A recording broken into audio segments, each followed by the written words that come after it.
अस्सलाम वालेकुम। आज हम बेसिकली देखेंगे कि स्टॉक एक्सचेंजेस होते क्या हैं।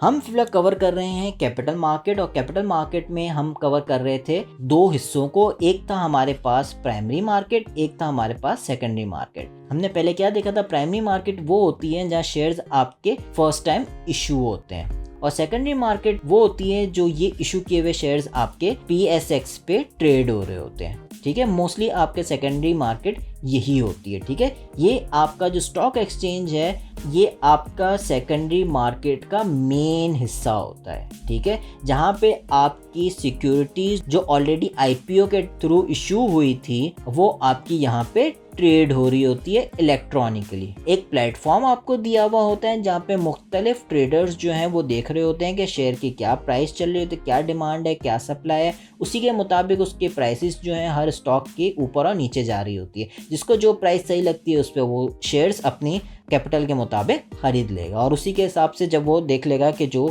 शेयर के प्राइस डिपेंड करता है किस टाइप का वो ट्रेडर है, और भी कई चीज़ों पे डिपेंड करता है उस पर, उसी के हिसाब से वो उसको सेल कर देगा। ये तो रखेगा अपने पास या सेल कर देगा। ठीक है, टोटल ये बाइंग और सेलिंग जो होती है वो आपकी एक्सचेंज के थ्रू होती है। कोई आपका डायरेक्ट कांटेक्ट नहीं होता बायर और सेलर में। जैसे मैंने आप लोगों को पहले भी बताया था कि एक इन्वेस्टर क्या करता है, इन्वेस्टर जो है वो सबसे पहले एक ब्रोकर के पास जाता है, और ब्रोकर जो है वो उसका अकाउंट जो है इन्वेस्टर का वो CDC में खुलवा देता है। ठीक है, अब क्या करता है ये ब्रोकर जो है वो इसको एक एप्लीकेशन देता है, और ये क्या करता है ये उस एप्लीकेशन के थ्रू स्टॉक्स को बाय और सेल कर रहा होता है।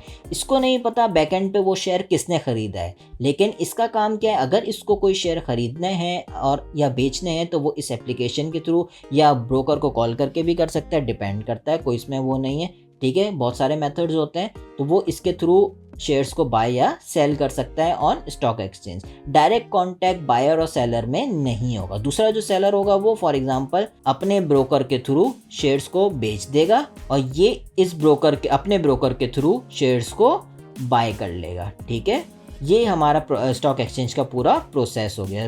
प्रोसेस तो वैसे बहुत बड़ा है, लेकिन इन शॉर्ट अगर हम कहना चाहें तो ये इसी तरह का आपका प्रोसेस चल रहा होता है। ठीक है, अब अगर हम स्टॉक एक्सचेंजेस की एग्जांपल लें तो पाकिस्तान में हमारा पाकिस्तान स्टॉक एक्सचेंज है, PSX है, सबको पता होगा ये। न्यूयॉर्क में हमारे पास NYSE है, न्यूयॉर्क स्टॉक एक्सचेंज है। ठीक है, तो यहाँ पे हम इस लेक्चर को ख़त्म करते हैं। मैं उम्मीद करता हूँ कि आप लोगों को ये चीज़ें पता चल गई होंगी कि बेसिकली स्टॉक एक्सचेंज में किस तरीके की आपकी डीलिंग होती है, क्या होती है। फिर मिलेंगे अगले लेक्चर में। टिल देन, अल्लाह हाफिज़।